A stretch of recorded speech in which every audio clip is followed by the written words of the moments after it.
and welcome to another episode of Kill the Small Talk, and I'm your host, Alex Caron. On this podcast, I bring in guests from all walks of the entertainment industry, and we get down to the nuts and bolts. On this episode, I'm talking to Alex Feldman. He's an actor, writer, director, and my former acting teacher from Theater of Arts Acting Conservatory. Here's the episode. Enjoy. Hi, Alex. Hello, Alex. Oh, man. Okay, so for my listeners and for the people who watch on YouTube, which is probably like 1 to 2 people, it's crazy amount of people that watch it on YouTube. But sounds like your audience has grown, Alex. Thanks, Alex. I'm just going to keep referring to you as Alex every time. Okay, Alex, is that all right? Yeah, well, it's a good name. Your parents did a good job. Ditto. So did yours. So Alex Feldman was my former teacher at Theater of Arts Acting Conservatory. When I joined it's been 6-7 years now. Wow. I think I auditioned in 2018, late 2018, got in 2019, and I was in school with you for a year, and then the world shut down. Yeah. Good time. Good times. And so this is cool because this is the second time I have a former teacher of mine, and the first one, who you know, is David Connolly, who I interviewed a few months ago. Yeah, good man, David. I last night I took a little deep dive into your podcast, so I know what I'm getting into. I watched a little bit of his, and I think it's really great, man, that you're doing this with so many of your friends from school and your other endeavors. You know, you're really building a community. I couldn't be happier to see you doing this. Thanks. Thanks, man, and I appreciate it. And you've done the same sort of thing too, which is what we'll get into in a little bit. But I don't know. And I'm sure you know, but I've always felt like, I think maybe in whatever industry you may be, but especially in ours, it's a very, communal industry, and people always tell me, like, it's always who you know, which is, I think, so true, and there's a lot of value to that. And me being a very social person, I find it easy to talk to people and get to know people and make genuine relationships and friendships with people. And even better if, we're like-minded and we kind of want to do the same, projects and in collaboration on projects and stuff like that. So and like when you say who you know, sometimes it has a connotation to it as like, maybe you're networking or you're doing some kind of schmoozy dealing. But the more I do this, the more I value working with people I like, and who like, it's all about who you know. Is not necessarily getting ahead, but rather surrounding yourself with people who, like you said, who are like-minded, and also who you just enjoy spending time with. And if those people happen to be gifted and hardworking, then that's an actual plus, Yeah, man. I know it sort of has like you're saying, it has a negative connotation, which I know in the industry, people bring up on the internet like, oh, Nepo babies, and they're only getting roles because their parents are, such and such people, which there's truth to that. But I want to turn it around and be like, no, it's who you know, because it's the relationships that I'm building with people I enjoy working with and people I can hang out with outside of, projects. Yeah. What do your parents do for work? My dad is a social worker and my mom is an RDA. She's a registered dental assistant. But they were both, like, my dad is also a musician. He's a drummer, and then my mom used to be a dancer back in the day.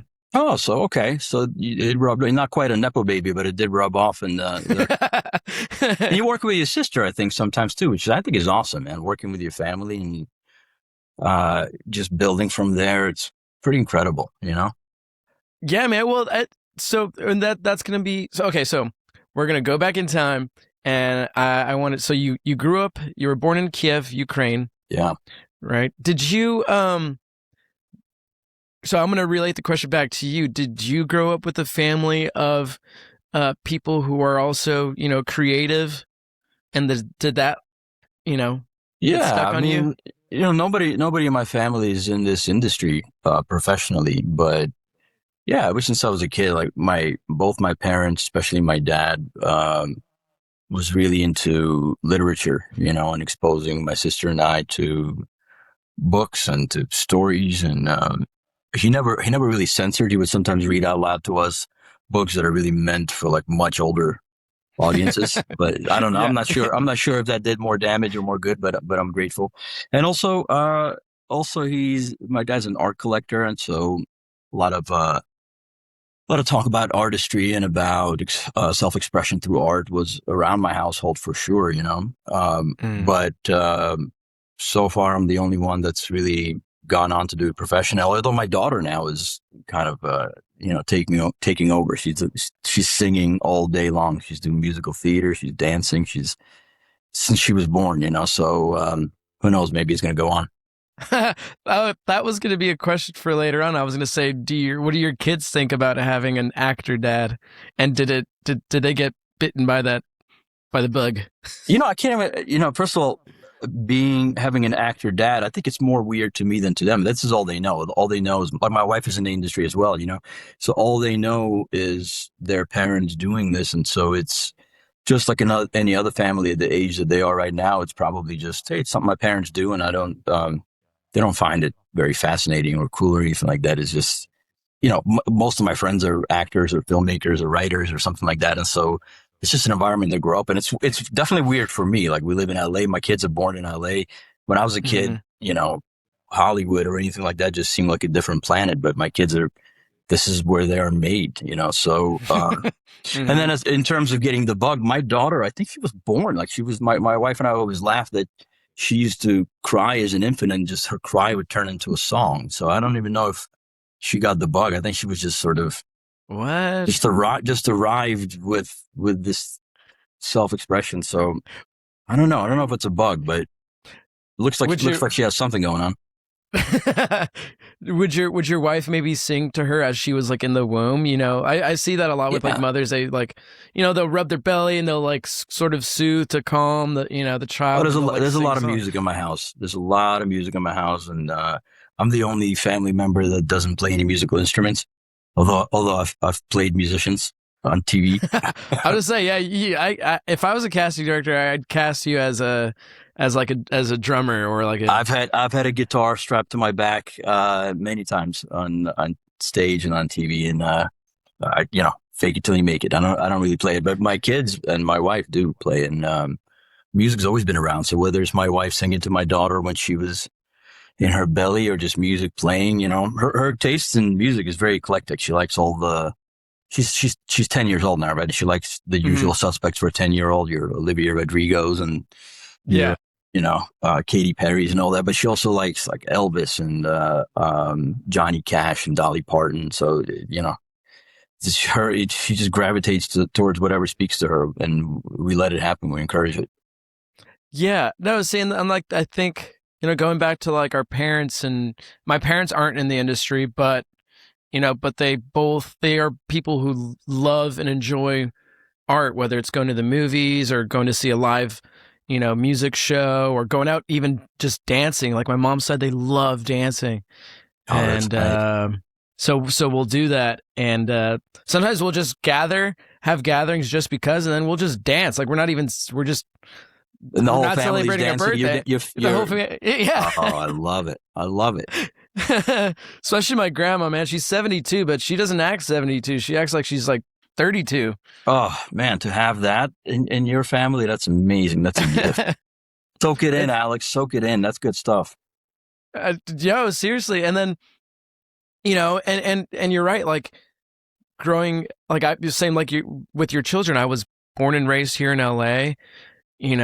Every corner, there's a movie theater, there's a billboard advertising a movie or a sitcom or a series. And so it's just always been around. And but Yeah. I was gonna ask you, like, so when as you start to get older and maybe into high school, is it when you were in high school when you started maybe doing theater, and then it Yeah. developed Yeah. into. I mean, I remember wanting to do it or being curious about it at a very early age, maybe 5, 6 years old, and I always watched a lot of films, a lot of movies, even back in Ukraine, that we had there were these sort of like makeshift not even theaters, like somebody would roll out a TV with a VCR in a basement somewhere. People would gather to watch like American action films or sometimes like Bruce Lee movies, you know.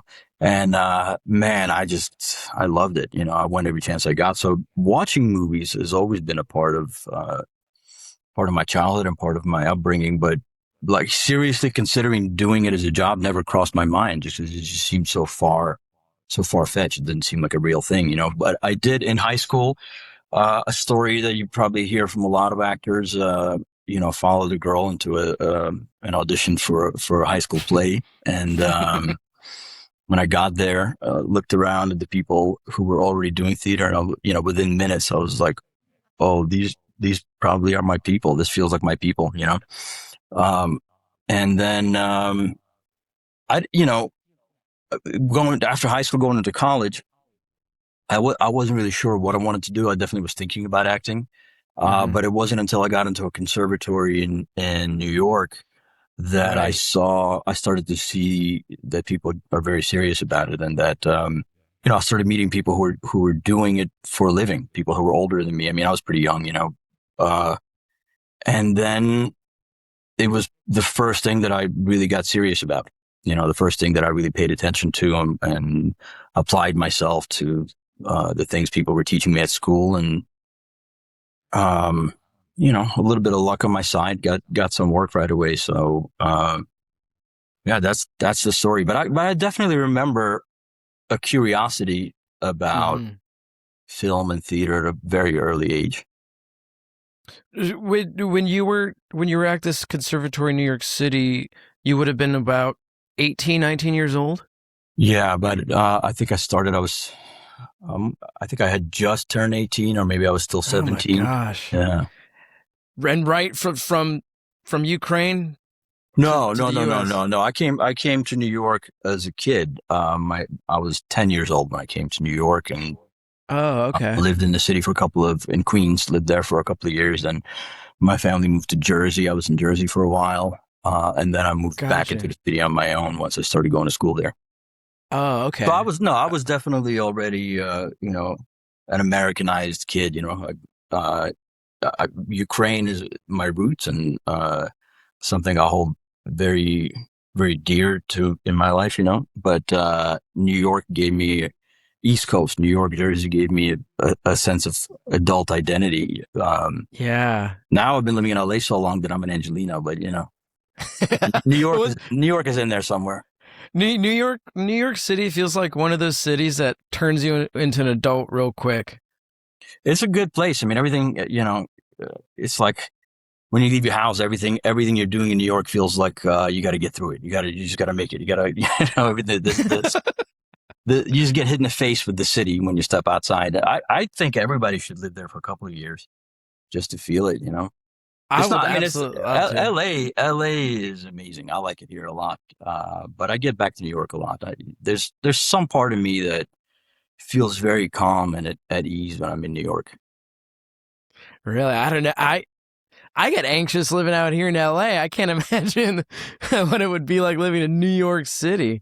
You know, the city's so congested and the buildings are tall, and you know, and you're I get it. bumping into people on the street. I know. I get it. I can feel it now sometimes too when I go back. But you know, I've only ever lived in big cities like Kiev, New York, LA. Yeah. So I did, like I said, I lived in Jersey in a suburban environment for a while. But I get that whatever you call it, anxiety or whatever, you know, you feel when you're in the big city. I feel that when I'm out somewhere, you know, in the middle of nowhere. Like I like being in a desert for a while, or going out to the woods, or just being in nature for a while. But the energy of people in the city and just fast moving life all around me, that gives me calm for sure. It takes me longer to relax and get centered if I'm, you know, in places where people normally would go to meditate or something like that. Right. It's how you grow up, you know? Yeah. No, absolutely. And yeah, same thing here. Like I grew up in Downey, which is a, you know, suburban-y, you know, southeast LA town where it's, it's kind of like Burbank actually, because I'm in Burbank now, and it kind of reminds me of Burbank, where it's, not so far away from like the bigger city, but it's still, enough to where, there's families walking around with their kids and their dogs, and there's a park nearby, and Downey's very similar. And so it was always like there was a nice calmness. And it wasn't until I auditioned for Theater of Arts, and I moved into a house with some fellow actors that like Gino and Charlie, and that sounds like trouble. You and Gino are same house. That sounds like David Garcia and Shalom. Man, that was. I don't know if I told you my living situation there, but when I moved there weren't any rooms available, because it was like the two main rooms above, and Charlie had one, and then Shalom had one, and then Gino was living in the back house. It was all in the same property, and I was living literally in the living room. I was living like Harry Potter, right next to the staircase, and I had my own closet. How did you pull the short straw? How did that happen? Why did you get the shaft?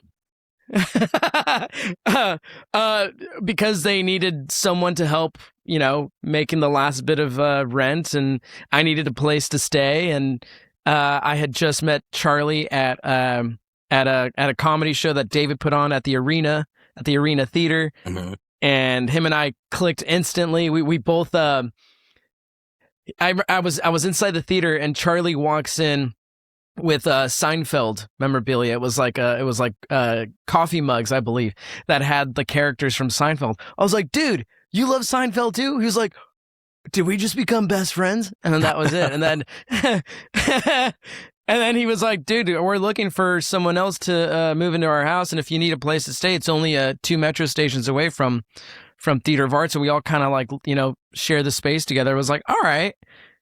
And my rent was $300 a month, and I would take the train. Yeah. That sounds like the best. That sounds like the best way to start, when you just have people like that around you, and you're just doing it. You're just getting sounds like a nightmare when you get older to think about it, but it sounds so... Oh, looking back at it now, yeah, man, it was like, how... you just make it work, and I made it work, and it was the best and the worst. It was the best because I was close to school, I was living with friends, we're all actors, we're all thinking of ideas and thinking of sketches to write, and it was the worst because I would come home from work, I'd have my books, I would have my scripts, I'd try to get off book, and everyone's eating and smoking and drinking in the living room just around the corner from me, and I'm getting secondhand high from all the weed, and everyone's being loud. I'm like, guys, shut the fuck up! I'm trying to get off book. Yeah, that's man. I remember you guys all being in class together. I think you were in class at slightly different times, but you're all passed through that place, and it's so amazing to feed off of the energy of people who are just starting out and just trying to find their way. That's probably my favorite thing about teaching. Yeah, but that stage of your life when you're just around people who are, throwing caution to the wind and trying something that seems insurmountable against everybody's advice, and you're just doing it, and you're not really driven by, financial success. You don't care. You're just working. Oh man, if starting out that way, when you're going through it, it feels so hard. But when you look back on it, like I said, it'd be a nightmare to do that now. But looking back in that part of my life, and I wonder if you feel the same way. It's you don't know it at the time, but it's some of the best part of your life. It's really really amazing. Yeah. It really was. It helped me learn how to deal with other people's personalities outside of working, outside of like a normal kind of day job. Learning how to deal with people's what's the word? Their bad habits. Or like, guys, we need to keep this place clean. Oh man, we would get bugs all the time. People would not wash their dishes. But at the same time, we had a lot of fun. We would stay up late and watch movies together and help each other get off book. And so it You know, Sounds like they relied on you to clean up. Sounds like you're like, oh, we don't have to clean up. Alex is going to do it. Yeah, let the Mexican do it. It was like, guys, your word, not mine. comedy. Yeah. Did you when you were going to school in New York City, did you have a similar living situation like that? Were you living in an apartment? Was it dorms or? So my first place when I was going to school, they didn't really have dorms, you know. So, but there was a school nearby called School of Visual Arts, which is like a big art school in New York, and they had this building on 23rd and Lexington that they were using as a dorm, and somehow it stumbled in there, and I just talked them into renting one of the rooms to me. The room was just big enough to fit a small bed, and then there was like a tiny little bathroom and a nightstand, and then no kitchen. You had to share a kitchen upstairs. And I had this one window, and it was just like the tiniest little place. You couldn't really have anybody over, but the window was facing the Chrysler building. And I would just be sitting there looking at the Chrysler building, and that's all I needed. I swear to you, man. It was like a place I could go and read my scripts, and I could just do that. And I didn't have a roommate, but I would hang out with other students who had roommates all the time, you know. So I definitely experienced a little bit of what you had going on. And then I think my second year of school, I moved into a slightly larger apartment. On the Upper East Side of New York. And, again, tiny, but bigger than the previous one was. And it's all you need. You just need like a little space. Yeah. To concentrate, focus, be ridiculous. And, just that window looking at the Chrysler building, that was, the world looked pretty big at that window. And, that's really all I needed. Do you ever feel like you were in a movie looking out that window and it'd be rainy night, New York City, you're staring, you're looking at the Chrysler building in the corner? Oh man. It wasn't really a movie, but it was a little surreal. That's for sure. No, but sometimes you look back on something you did in life, and that can feel a little bit like a movie just because time has passed. And then it's hard to appreciate what you have in a moment when you are focused on the future. But as I get older, I'm a little bit better at staying in the moment. And I have kids now, so it's just much easier to be aware of what's happening around you. Yeah. Right. I wanted to ask, so in these moments of going to school and studying, did you have the support that you needed from your folks, or were they like, hey, like, like, that's awesome, like, do what you want to do, but also, maybe you should have like a more stable job? Or was there ever, pushback from that? I would say my parents have always been very supportive.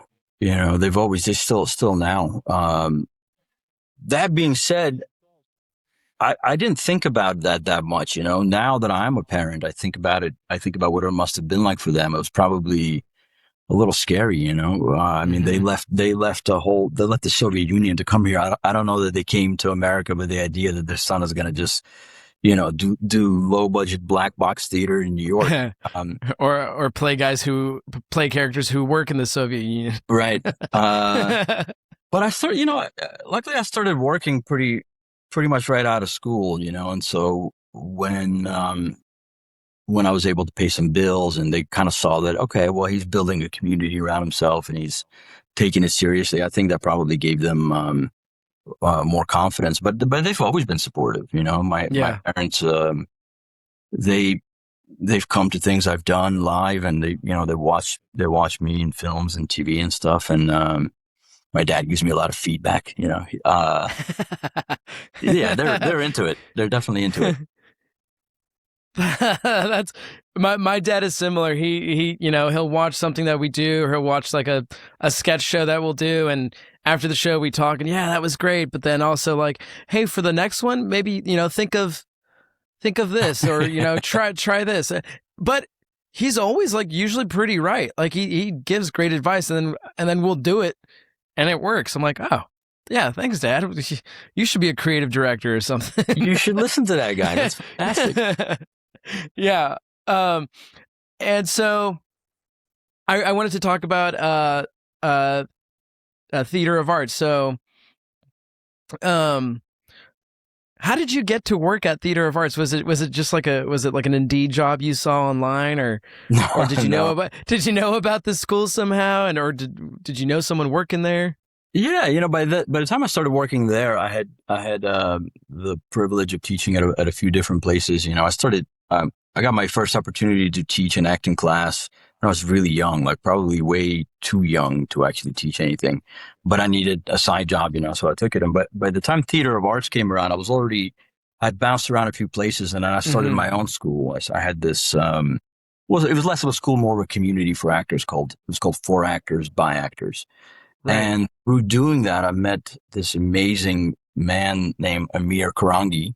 And Amir and I were talking about he had been he ran a school in England and London, and then he moved to LA to be closer with his family. His two sons were living here, and so he came to For Actors by Actors, and we talked about him working with me there. And then before I had a chance to really figure out what he can do there, he was offered the job of running Theater of Arts. And then instead of me offering him a job, he offered me a job. I took on a class at Theater of Arts, which was it was an on-camera acting class. And he just, he was just a great guy who cared about. He's still around. He's a working actor, and he still teaches. And he he just gave me sort of more and more leeway to create my own classes there, And so while working at Theater of Arts, I still went and taught in other places. And whenever I was still now, when Mm-hmm. I'm in between jobs, I love to work with younger actors or newer actors. But Theater of Arts was one of those really unique places because, the faculty that was there were all very devoted and very much Mm-hmm. still, working on their own careers. And so the students were always treated with respect if they were serious about it. And Mm-hmm. then Amir eventually left, and then we had a few different directors there, and then David Connolly joined. He became the director, and he's a friend. So Theater of Arts was always a place where you can really explore things. And, if you think, oh, this might be a better direction for the school to go in, this will benefit the students better or benefit the students more. Or anytime something changed in the industry and a new technology emerged or a new style of filmmaking emerged, we always try to bring it Mm-hmm. in. So I loved it over there. It was really a unique place. Yeah, that's one of the things I sort of fell in love about the school is that um that these teachers, not to say that teachers at like other maybe more traditional schools you know aren't doing a good job teaching, but what I loved about it was that, like you said, the teachers there were literally like the night before class they were working on set. They got off late. Yeah. They're doing a night shoot. They're so it's those experiences that they were literally dealing with at the time, going through at the time, and then the direct feedback and their and talking about their experience of what they just dealt with, and then telling us firsthand, like that was amazing. These aren't teachers that had that they're not they hadn't acted in anything in like 20, 30 years, and now they're just teaching, but these are people who Yeah. are literally doing it as they taught. So that was like the selling point for me, and then the Comedy Store too, but Mm. I mean, that but happens at other more schools so as that. well, but Yeah. Theater of Arts was really big on that. I always felt like the other instructors, the other faculty that I was working with, that they, we had a commonality of understanding what's happening in the industry and what we are preparing the students for.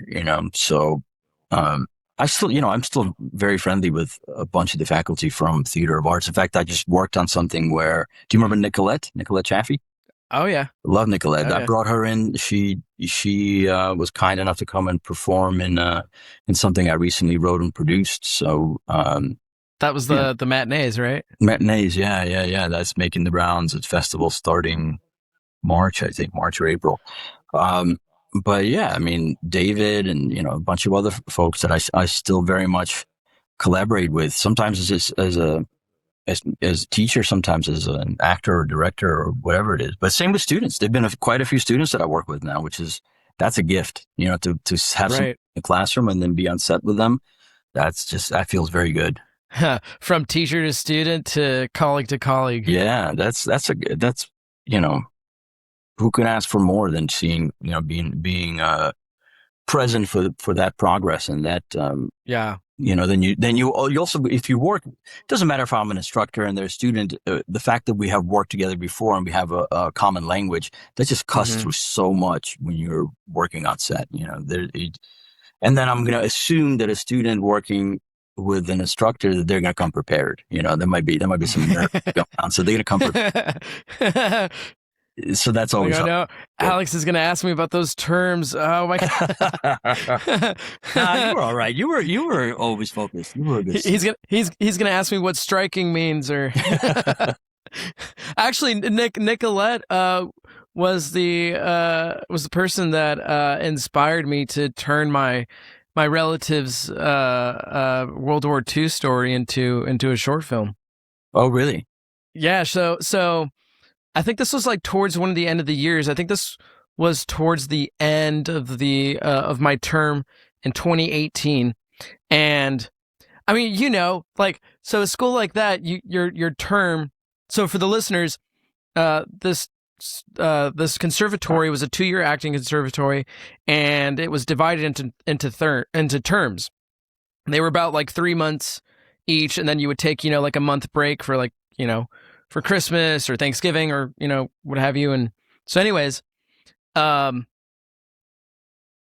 class had started with I think 9 or 10 people, and by that time towards the end of the year, it ended up just being like 2 or 3 of us. And on this particular day, I was the only one that showed up to class. And she was like, "Look, Alex," she's like, "you can hang out with me for the next hour and a half, or you can fuck off." And I was that sounds like her. That sounds like, yeah, exactly. I was like, you know what? I really respect you, and I stayed to kind of like pick her brain. And so we're talking about acting, and I was asking her about her family background, like going all the way back to England, and then she started asking me, and then I think she had mentioned that she like had family members who like fought during the war. And then I did, and then I told her that story that my relative was the tail gunner on the Enola Gay, and she was like, "Oh my God, Alex, like you have no idea the pot of gold that you're sitting on." She's like, "You have to turn his story into like a one-man show or a film or something." And I had never thought about turning his story into anything at that point. I was like, wait, like that's actually a great idea. And then I started listening to interviews and watching documentaries and that, yeah. And then that's, has she seen it? Has she seen the film? I invited her to the premiere. She couldn't make it, so I actually don't know if she's seen you got to send it to her. I need to send her a link. Remind her that she had a hand in the genesis of it. Yeah. I saw it. I thought it was great, man. Let's plug it. Let's plug it. Where can people see it? It's on Vet TV. Which is awesome. We got that because we submitted it to a film festival called Military and Veteran, the Military and Veteran Awards. And because we won Best Short Film, they selected us and a couple other ones to go into their vet site. So it's on there for free. Well, you got to say the name of it. What's the name of the film? Oh, it's called Little Boy short film, and it's also on YouTube. But actually, I wanted to bring up to you, because this is going to be my next question. So we had, of course, been submitting left and right, and right now we're coming kind of towards the end of the film festival circuit, and we're still waiting to hear back from a couple more. But HollyShorts just got back to us, and they want us to screen our film as part of their, I think they have like a monthly. They do, yeah. Screening.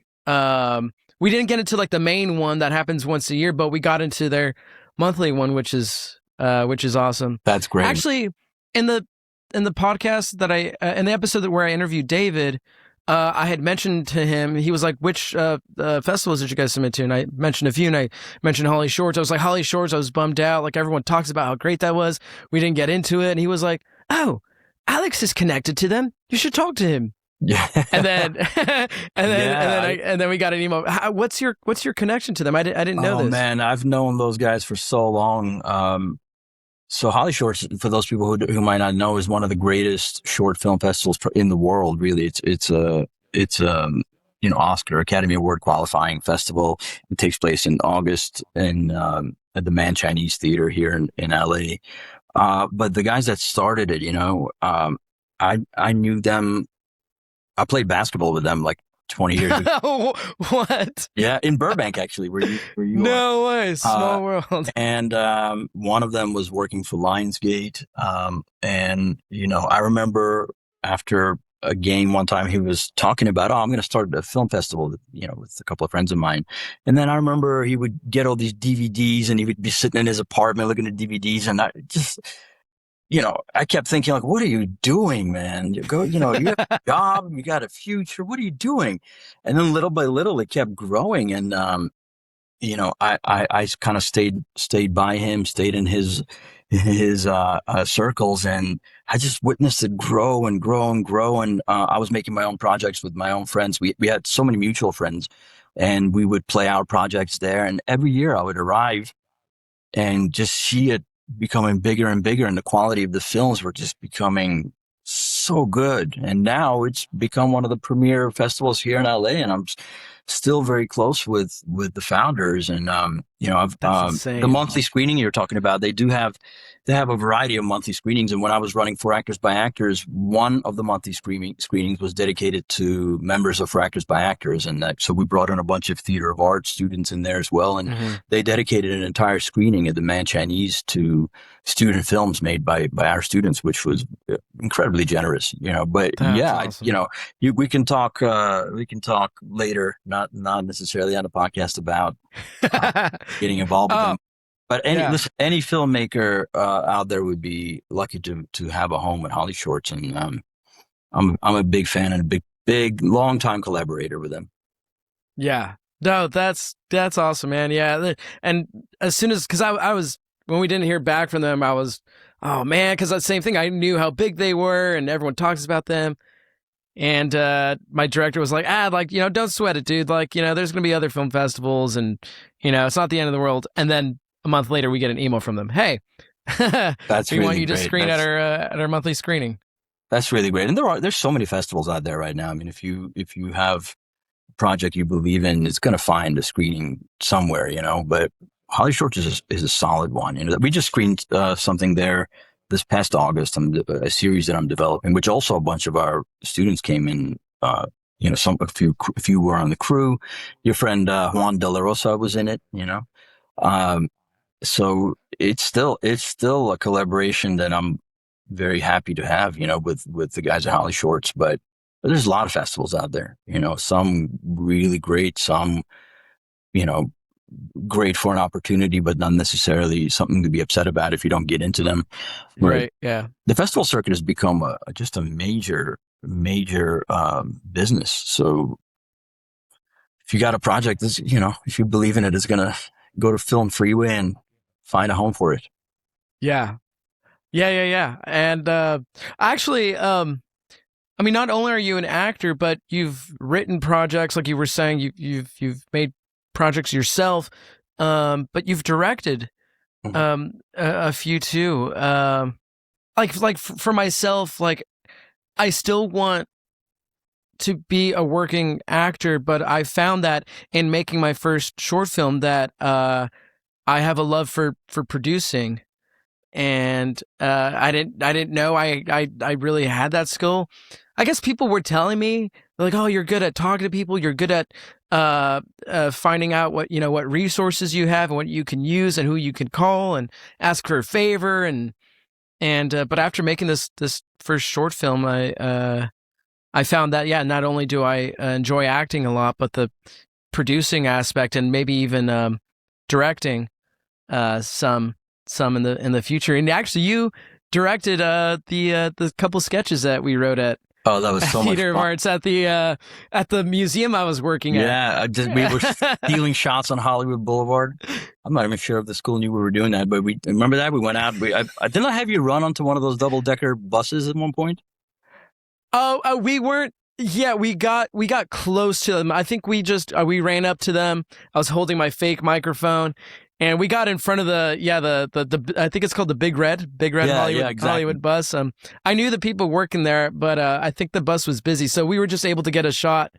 You were producing right even then. You didn't know you were producing, but you were no. You know, you knew the people. We shot at locations that you put together. That was so much fun. Do you still have sketches? I think they're on YouTube somewhere. Okay. I want to go back and watch them. I can see why you might be a good producer, because you definitely rely on your own resources, and you're okay with talking to just about anybody. You know, I remember because part of those sketches is we had you improvise a bunch of stuff with just people on the streets, and you were game to do. You know? I think one of your fellow colleagues at Theater of Arts, Braxton Molinaro, after watching it, he was like, "You're a good host. You should do some host work." I was like, "Sure, yeah." I was just, this is just a parody. we're just making fun of it. Fake it till you make it, right? But you know, I'm glad to hear you being curious and thinking about producing and directing. First of all, I think you have the right set of skills to try it. But also, it's so helpful for an actor to do some of these other jobs, just to understand how to be a better collaborator for them. And then the direction that this industry is going in, being somebody who's capable of creating your own content feels more valuable, more necessary than ever. You know, it's almost expected of actors nowadays to just create your own content, but not, you know, that word content is so overused, and you know, having a point of view is important. Just doing things for the sake of doing them, you know, it's probably good for experience, but yeah, just because you have a camera doesn't mean what you're going to shoot is going to be good. Just because, you know, you have an idea doesn't mean the execution is going to be good, you know, but your curiosity combined with the set of skills that you have and the ability to put people around you who know what they're doing, that can go a long way. You know, that can be artistic, but also move you ahead in the industry as well. You know, so having a good combination of knowledge of the business and putting things together yourself. That the combination of that and your craft and your artistic curiosity, you know, that's not nothing. That's a big thing, and I think some people take it for granted sometimes, and some people just think they can just show up and do it. And once in a while, they show up and do a really good job. But in my experience, the longevity of a career of an actor or a filmmaker, for that matter, is you know, having a strong point of view and then knowing where your services are needed. In other words, knowing where in this industry, what are the trends in the industry, where are things going, how can you make yourself valuable by providing services to the industry by doing what really speaks to you. You know, if you can find a crossroads for those two things, that tends to equal longevity.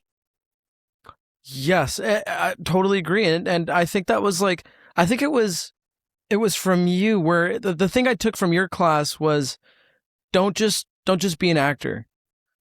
You know, learn how to produce, learn how to write, learn how to direct, learn how to pick up a camera. This day and age, and this was 7 years ago. This is, you know, before the pandemic. Yeah. You do it yourself, and you know, I think it's also I've read stories or watched documentaries of actors talking about how you know, they would go into audition after audition after audition, which is what I still want to do. I still want to audition and put myself out there, but also I know. You know, I'm going to be 32 this year. I'm pretty familiar with myself. You're an old man, Alex. You're an old man. I'm an old young man. Yeah. Not middle aged, but getting there. Hey, what did I read the other day? It was middle age is no longer 50. I think people were saying that men the age that, you know, what's the word I'm trying to think of? 77, 78 is like kind of where, like the average lifespan for a man, that's what I'm trying to say. The average lifespan for a man is 77, 78, which puts middle age at like 38, 39. Oh, I don't like that. I was like, what? Not at all. I don't like that. No, Anyways. you know what? I got to tell you, man, it's kind of cool getting older. You know, if you're doing things that you want to do, and you have things you're looking forward to, and things you hopefully left behind you that you're proud of, it's pretty cool getting older. Yeah. You know, it's I don't know. I mean, I'll speak for myself, but I look around my life, I go, hey, yeah, this feels like my age. This feels all right. Yeah. Yeah, and I remember when I was approaching 30, I had this nervous anxiety about getting older, but now that I'm in my 30s, I like the fact that I'm getting older, and because getting older means more gained experience and more knowledge, and hopefully more applied knowledge. Not just knowledge, but applied knowledge. Why'd you whisper that like that was a secret? Say it proud, little brother. Say it. You know? Your best stuff is ahead of you, Alex. Thanks, Alex. You're welcome, Alex. But hey, listen, to go back to what you were saying about, you said that in my class I encourage people to not just be an actor. You know, there are lots of actors who really just focus on acting, and they have very healthy, very wonderful careers. Mm-hmm. I'm not suggesting that somebody has to be, multi-hyphenate or something. But if you do make yourself available to seeing what the other disciplines of filmmaking are, like if an actor is on set and they're not just sitting in a trailer, but they're watching what the on-camera department does. And if an actor gets an opportunity to be involved in a casting process on the other side of it, to watch actors in audition, yeah. Or if an actor gets to participate in post-production and watching what an editor does, it just makes you a stronger collaborator. It just makes you understand the bigger picture a little bit more. And then as an actor, you can participate more. So even if you don't have any curiosity or any desire to, create your own content, learning those other disciplines can only enrich your acting experience. So it's not just to create your own content. It's also just to be a stronger collaborator. Yes. Yeah, absolutely, man. And so going to what you said, I became a casting director for our project, and man, that was so surreal. And it's so true. It's so true what everyone at Theater of Arts says, that in the casting process, like not getting a job, not booking the job, it's so personal that it's not personal at all. Because there were so many actors that turned in great auditions for these roles that we wrote. They just, they just weren't the right look. They read a little too old on camera. These characters that we're playing were real life people, 80 years ago, and these guys were kids. They were in their 20s. The oldest character was Captain Paul Tibbets, who was captain of the plane. He was 30. Wow. So there were actors that were like I remember. So we had this audition. I've talked about it on this show before, but I wanted to tell you, and I found it so interesting, and it's totally changed my perspective on casting, on being, the casting director and being on the other side of that and experiencing that, that for the role of Paul Tibbets, we nailed it down to these two actors. One was this older gentleman. I think he probably looked like he was like in his early 60s, but he had the look, he had the command of a captain that we needed. He sort of had that, like, I don't know, general kind of like old school vintage look and feel about him. Turned in a great audition, but he read too old. And that's what I was telling my director friend Adrian. I was like, this guy Paul Tibbets is 30 years old. He needs to look young. And so we had another actor who looked a lot like Paul Tibbets, actually, and read young, but his first audition he turned in wasn't as strong as the second one that we asked for. And that second audition, because I told Adrian, I was like, hey man, like his audition wasn't bad, but I feel like if we were to give him the direction that he needs to hear, and give him another chance to audition, send in another self-tape, that he's going to nail it. I had that gut feeling. He was like, okay, you know what, you're right. Let's try it. So we did. Sure enough, he listened to the note we gave him, nailed the audition, and it got the job and was just also a really good person to work with. Oh, Um, and yeah, being on that other side, it's very helpful in understanding how some of those decisions get made, and how you said it's really not very personal, you know. And if you're judging your level of success by, you know, booking a job, you may find yourself defeated. But you know, just showing up at an audition or doing a self tape and really being engaged in that moment and understanding that that's your opportunity to perform, and maybe leading with a little bit of gratitude. That's the way to approach it. I mean, you know, what you just said about the gentleman that you like, but he was just a little bit too old. You know, I don't know how you got that audition in the first place, but I hope, you know, I hope that actor feels good about the work he did, and so that's all you can do. You know, yeah. but it's so valuable to be on the other side, to see it, to just to feel the energy that actors bring in the room, and you know, also just to feel like when you're on the other side, you feel like you really want the actor to do a good job. You want them to be good, you know? And Yeah, when, you're you rooting know, for them. as an actor, when you're going into to an audition, you know, remind yourself that those people want you to be good. You know, they're on your side. So we're all working toward the same goal, because otherwise it can feel like it's you against them or something like that. And that just, again, takes you further and further away from collaborating. Do you find that to change the subject, but not really, when you're, I mean, because you're an actor who's acted in films and in television series, you've done plenty of theater. Do you find that it's I think I know the answer, but for the listeners who are curious about wanting to be an actor, do you find that it's you use and implement the same sort of basic foundations of script analysis, of breaking down a script? Like, do you find them similar in each Well, media? you mean from, is my approach to work similar or different from different mediums, like from film to theater or something like that? Yeah, yeah. Is it still the same basic, Yeah.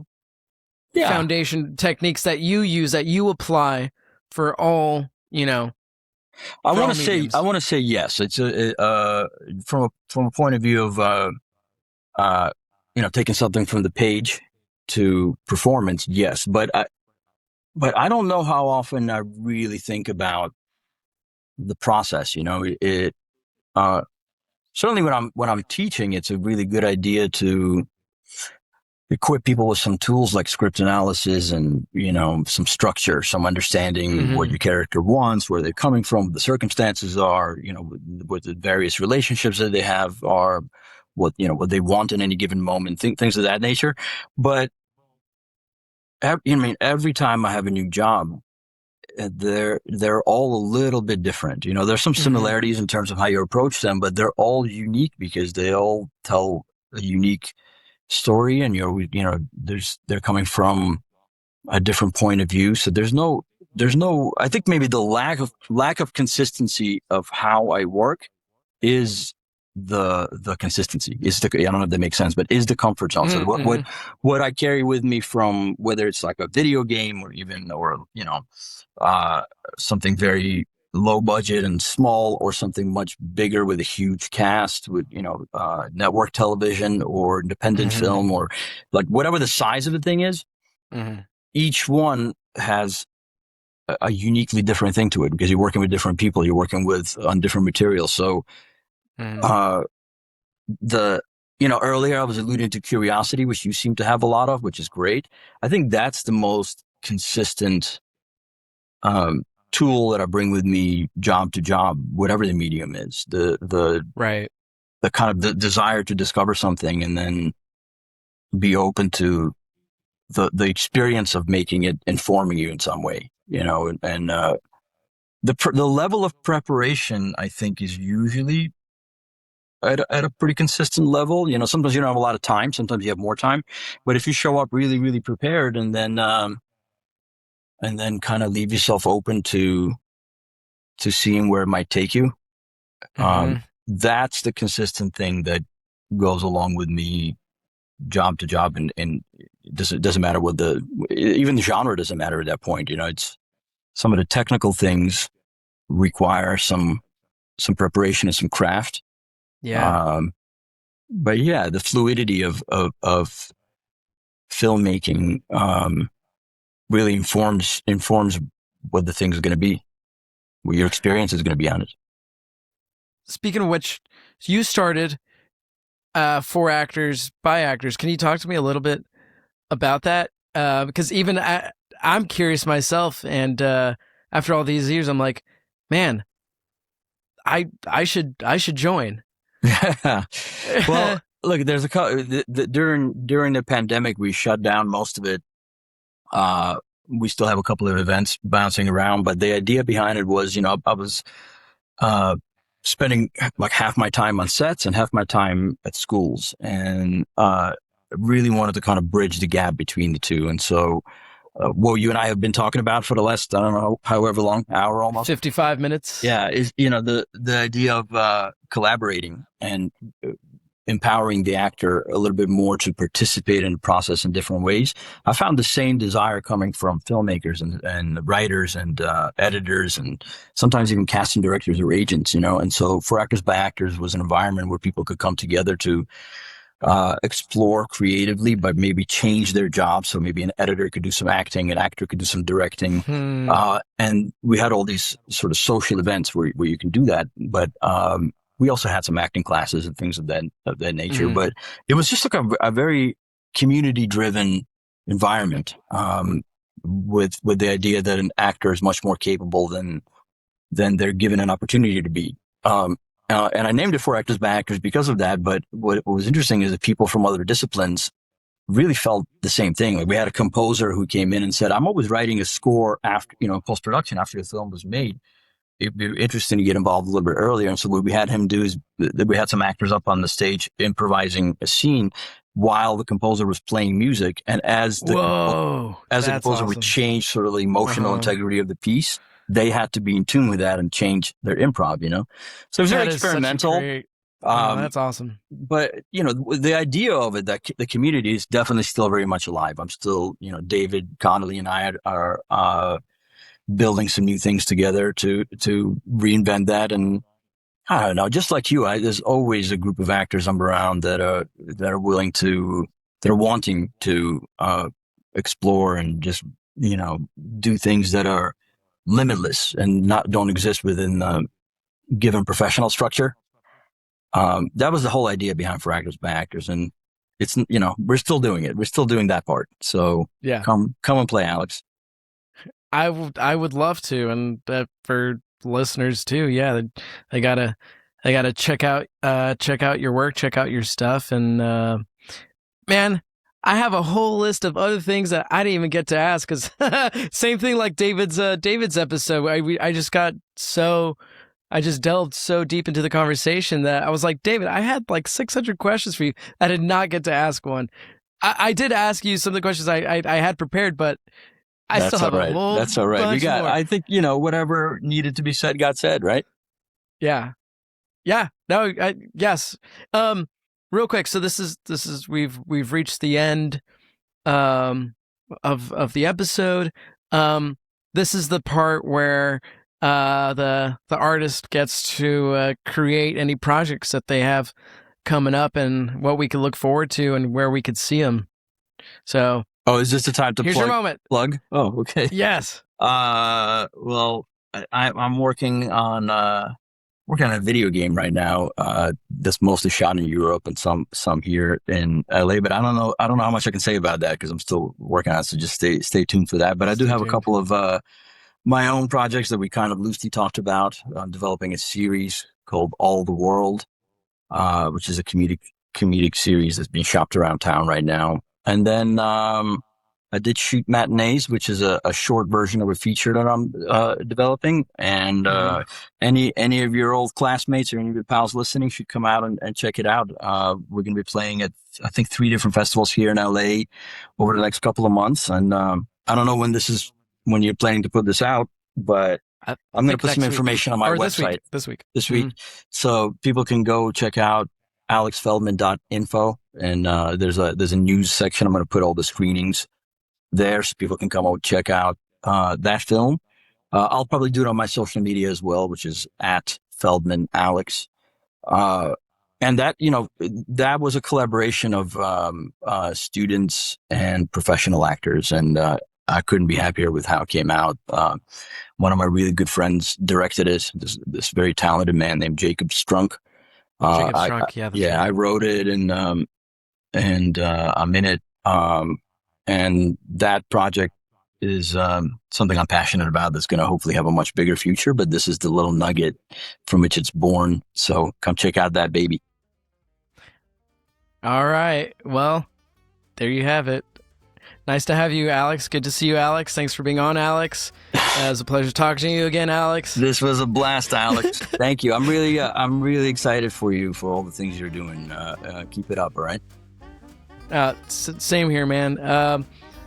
Listeners, go check out Alex's stuff. We'll also I'll tag you and post your Instagram so people can follow you and go check out your things that you have coming up. And thanks again, man. I'll talk to you soon. Thank you, pal. Good to see you. Thanks for listening to this week's episode. Make sure to like, follow, and subscribe so you'll get notifications when new episodes drop. Thanks to my guest, Alex Feldman. Music by Mark Fabian. Produced and engineered by Robert Altriller. Recorded by Command Creative Studios. Make sure to follow us on Instagram at Kill the Small Talk Podcast and at Command Creative Studios. We'll see you next time. Bye.